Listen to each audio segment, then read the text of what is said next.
I don't know what we can talk about in this nation without talking about white superiority, honestly. Who defines the meaning of God also defines the relationship between economy and God. African Americans spent $1.3 trillion last year, making us the 16th wealthiest nation in the world. Why have we not turned those riches into wealth to develop our community? She wants to know, do you have any books? Any books you've written? No, but I've been talking to Sister Felicia about this magnificent book that I need to write. Yeah, or a video. But I have, my whole life has been activism. And so I just haven't had the time to stop and sit down and write. I've written the introduction to some extraordinary books, like the Wade Noble's book called The Isle of Meme. Yes, yes, you did. I wrote the afterward to that one, which I thought was nice. Yes. My big sister Vera, edited and correct all my messy grammar stuff. It really looked good. And then Nana Katsi and Ketsy's book is called, I have to look myself, it's called African Culture and Governance. I wrote the introduction to that. It's 800 pages, that book, and my introduction is about 30 pages. And it's an extraordinary doctrine. I think I wrote the introduction to one of the books someone did on Dr. Ben and a few others. But I hadn't stopped long enough. I've got about 50 manuscripts on spirituality and other things that need to be completed. Yeah. And at this age of being 75 in a few months, I know right now if I'm going to get it done, I need to hold the stage a little bit and try to get some of this literature down on paper. Since I've been speaking for 50 years, I've got thousands of tapes and this and all of this stuff all over the world. Yeah. But I would like to put a lot of it in a document. And I'll even tell you the two areas. One's going to be on, of course, spirituality. Another one's going to be on identity. And the other one is going to be on a term that I coined in 1992, and that term is post-slavery trauma syndrome. And I say it differently from the way my younger sister says it, because I don't see it as a disorder. See, as a syndrome, it means it continues. It isn't like it's stopping and settling us. Post is past. Slavery is an act of genocide, economically, politically, culturally, psychologically, and spiritually, that was put upon us by an enemy in nature.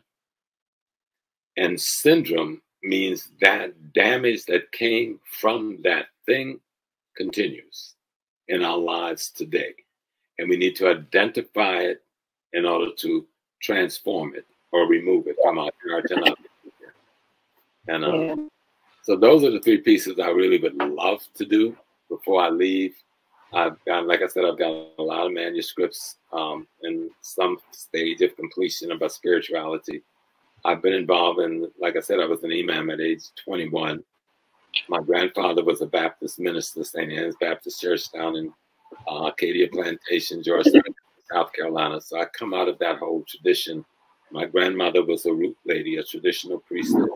So I grew up in her house. She was my primary instructor. So I come out of this spiritual tradition, and the ancestors have given me multiple fantastic teachers through the years, from Mama Keke, who only the elders will know, who's a part of the Yoruba village that built the Yoruba village of South Carolina. But they used to be on 7th Avenue, and they lost their building back in, I think it was the late 60s.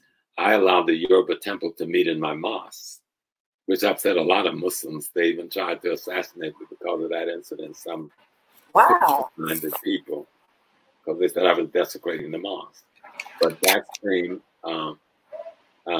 Baba with Malcolm X and compadre, when nobody else wanted to walk beside Malcolm.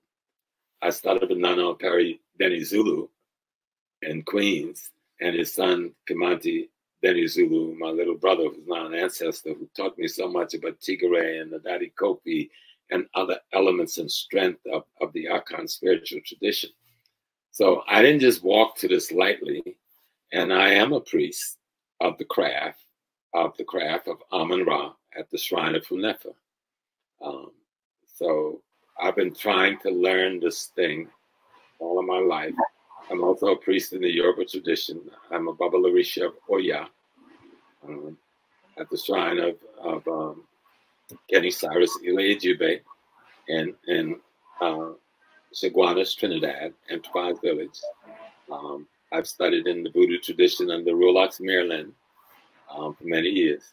So I was just trying to learn, how do I learn about what they took away from us? So when you hear me talk, it's all of that stuff coming. Yeah. All of that, right? I wanted to learn, what do I need to go out here and find to bring back home and teach my people with? You know? And I don't tell people to join anything.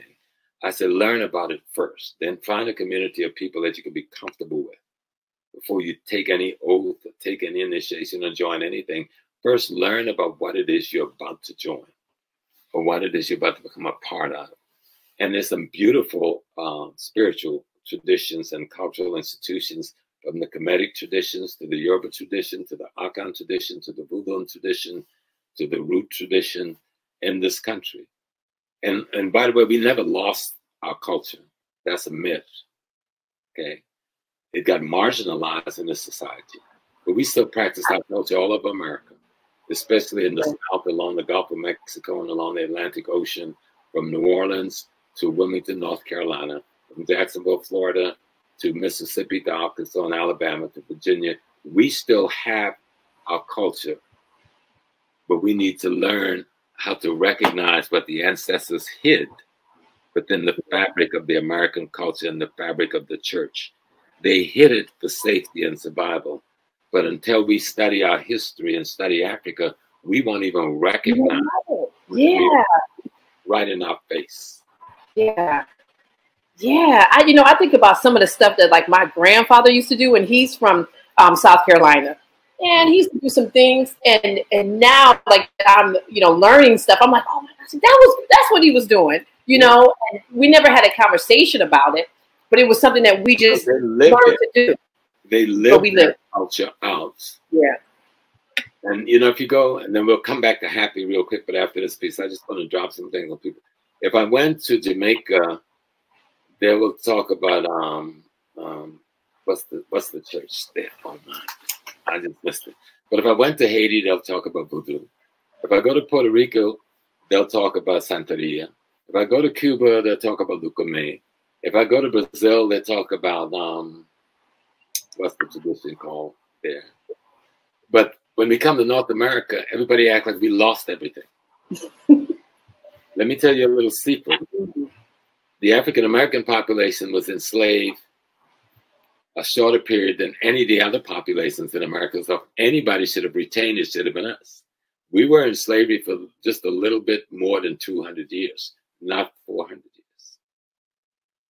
Yes, that's why you got to study history. It will erase the mystery, right? Yeah. 1619, those people that was brought to America, they weren't enslaved. They were captured, being put in slavery. They became indentured and all got to be free in a few years and opened their own business and died. Right? When you get an appreciable slavery in this country, it's in the 1690s. And it's all over in 1865. That's not as long as people are pretending. Somebody plays a game on your mind. So it would seem that, and during all of that period, even though they ended slavery supposedly bringing us over in 1808 or something like 1810, they were doing it right up until the 1860s, okay, the 1850s, right?